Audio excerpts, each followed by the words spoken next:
For months, I've had what I thought was sleep paralysis. I'd wake up, totally conscious, but I couldn't move a muscle. It would last for a few minutes, and I'd just lie there, staring at the ceiling, trying to breathe through the panic until my body finally started working again. It happened maybe once or twice a month, always the same way. I never saw anything weird, no shadow people or hallucinations, just the total inability to move. My doctor said it was normal.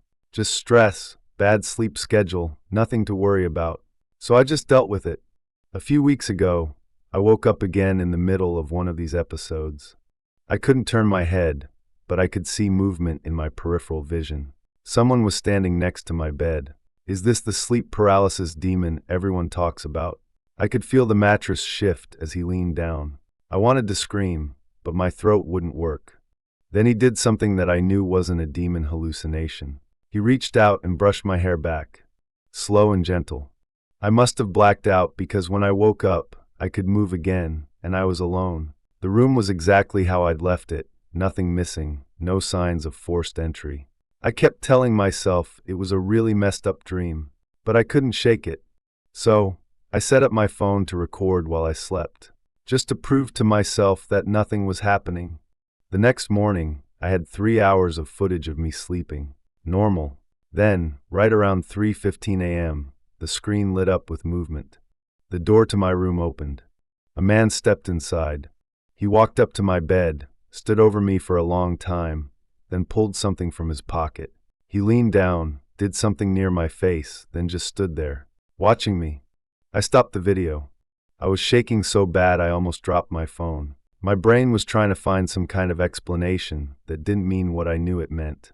I called the cops. They found a small puncture wound behind my ear. A toxicology report found traces of a paralytic agent in my system. The lock on my apartment door wasn't broken. There were no signs of forced entry. The police think he had a key. How long had he been doing this?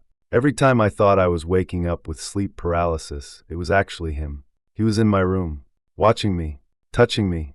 They haven't caught him yet.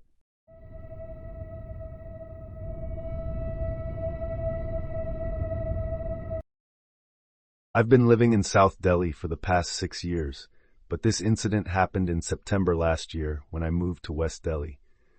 My roommate and I shifted to West Delhi, Subhash Nagar, in July last year. Everything was going well, and we were settling into our new place. However, starting in early September, strange things began happening in the flat. We had already experienced some unusual occurrences before, like objects fixing themselves without explanation or things suddenly disappearing, but we brushed them off as coincidences and ignored them. Then, at the end of September, just a day after my roommate's birthday, something truly unsettling happened. That day, I was alone in the flat while my roommate was at work. There was a power cut since morning, so the entire flat was in darkness. It was also the rainy season, so there wasn't enough natural sunlight coming in. Around 3 p.m., the power was restored. I was in my room at that time, and as soon as I stepped out, I noticed something on the wall attached to my room. It wasn't clearly visible at first, so I switched on the hall lights. That's when I saw them, handprints. There were 4 of them, and I was sure they hadn't been there the day before. I remembered that clearly. At first I thought they might have been mine or my roommate's, but they looked distinct. I took a picture and sent it to my roommate. Throughout the evening, I kept convincing myself that it was nothing serious. I even shared the picture with a few friends, but they found the prints disturbing and advised me to leave the flat immediately. Still, I didn't pay much attention to their warnings. When my roommate returned from work around 6 p.m., I asked her to check the marks on the wall, but when she went to look, they were gone. She called me over, and when I checked, the handprints had completely disappeared. At that moment, I felt a chill run down my spine. It was an eerie, unsettling feeling. That night, we decided to leave the flat and move to a friend's place. Even then, I found it hard to believe in anything paranormal. So the next day, some of my roommate's friends went to our flat after work. They spent some time there and dismissed the whole incident as just our imagination.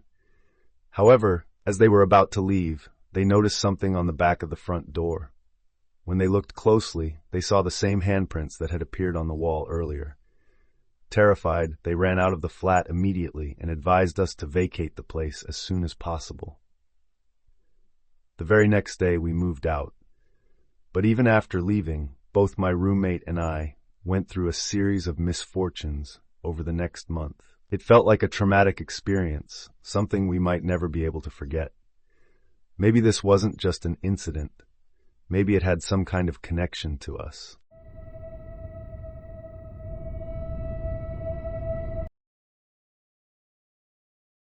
When I was younger, my family and I went on a road trip to Wyoming to see Yellowstone National Park.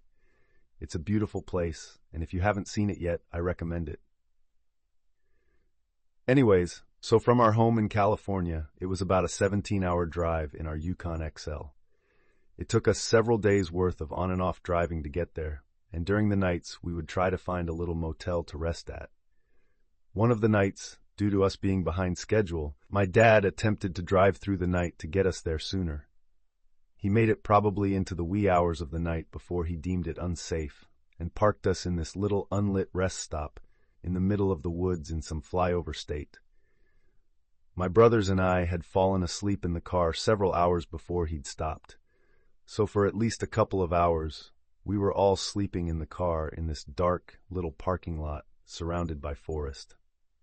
Having got a couple hours of sleep and being in a pretty uncomfortable position, I woke up in the middle of the night, pretty disoriented, but not really scared.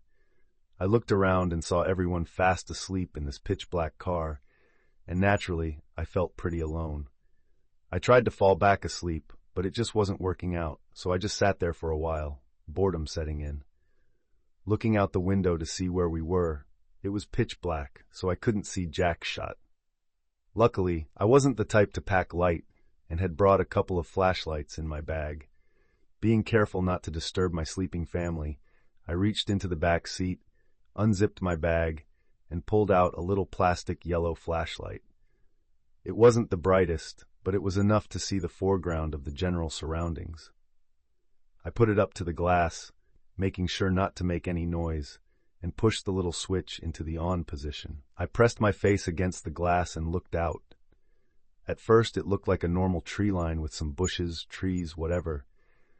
But as I scanned the darkness, looking for animals, buildings, etc., I noticed this dark shape standing between these two trees in the distance. It looked like the shape of a man, but it wasn't moving, just sitting there. After watching it for a good while and seeing no real signs of movement, I just assumed it was a bush or some kind of natural occurrence. Just as I was about to turn the light off and reattempt sleep, I saw this shadow shape turn 90 degrees and move behind a tree, disappearing from sight.